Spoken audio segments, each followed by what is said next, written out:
Concern ಏನಂತ ಹೇಳಿದ್ರೆ, ಒಂದು ಗೋಲ್ಡ್ ಸ್ಮಗ್ಲರ್ ಏರ್ಪೋರ್ಟ್ ಇಂದ ಹೊರಗೆ ಬರುವಂತ ಸಮಯದಲ್ಲಿ ಏನೂ ಚೆಕಿಂಗ್ ಆಗದೆ, ಏನೂ ಫ್ರಿಸ್ಕಿಂಗ್ ಆಗದೆ, government protocol, government of police officers ಅನ್ನ ಪ್ರೋಟೋಕಾಲ್ ಒಂದಿಗೆ ವಿದೌಟ್ ಚೆಕಿಂಗ್ ಹೊರಗೆ ಬರ್ತಾರೆ ಇರುವುದೇ ನಮ್ಮ ಕನ್ಸರ್ನ್.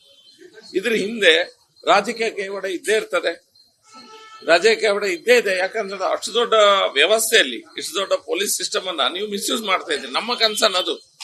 ಈಗ ಇವರು ಹಿಟ್ ಅಂಡ್ ರನ್ ಆಗಿ ಅವರ ಮೇಲೆ ಏನು ಅಪವಾದ ಬಂದಿದೆ ಅದಕ್ಕೆ ಅವರು ಉತ್ತರ ಕೊಡ್ಲಿ. ಯಾಕೆ ಪೊಲೀಸ್ ಫೋರ್ಸ್ ಯೂಸ್ ಆಗ್ತಾ ಇದೆ, ಯಾಕೆ ಪ್ರೋಟೋಕಾಲ್ ಕೊಡ್ತಾ ಇದ್ದಾರೆ, ಯಾಕೆ ಸ್ಮಗ್ಲಿಂಗ್ ಮಾಡುವಂತ ವ್ಯಕ್ತಿ ಫ್ರಿಸ್ಕಿಂಗ್ ಆಗದೆ, ಚೆಕಿಂಗ್ ಆಗದೆ ಹೇಗೆ ಹೊರಗೆ ಬರ್ತಾ ಇದ್ರು, ಎಷ್ಟು ಸತಿ ಇದಾಗಿದೆ, ಅದಕ್ಕೆಲ್ಲ ಉತ್ತರ ಕೊಡ್ಲಿ ಅವರು.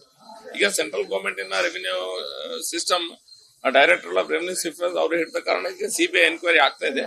ಎನ್ಕ್ವೈರಿ ಆಗುವಾಗ ನಮ್ಗೆ ಎಲ್ಲರೂ ಸಹ ತಿಳಿತದೆ. ಇವರೆಲ್ಲರೂ ಸಹ ಈಗ ಬಾಯಿ ಬಂದಾಗೆ ಮಾತಾಡ್ತಾ ಇದ್ದಾರೆ. ಯಾಕಂತಂದ್ರೆ ಅವ್ರಿಗೆ ಎಲ್ಲೋ ಒಂದ್ ಕಡೆ ಚಳಿ ಕೂತಿದೆ, ಅದು ಸ್ವಲ್ಪ ಹೆದರಿಕೆ ಆಗ್ಲಿ ಸ್ಟಾರ್ಟ್ ಆಗಿದೆ. ಎಲ್ಲೋ ಇನ್ನೊಮ್ಮೆ ಹೆಸರು ಬರ್ತದೆ, ಎಲ್ಲರೂ ಇನ್ವಾಲ್ವ್ ಆಗಿ ತೋರ್ತಿದ್ದಾರೆ.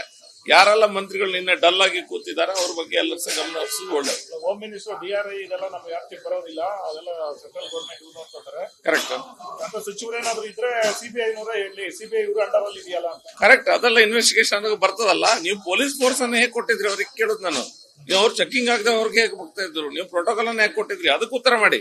ಯಾರು ಇನ್ವಾಲ್ವ್ ಆಗಿದ್ರು ನಮ್ second question. First question, how a smuggler has come out of carrying the gold from the international airport, checking without checking agade hege bartare. That is the point.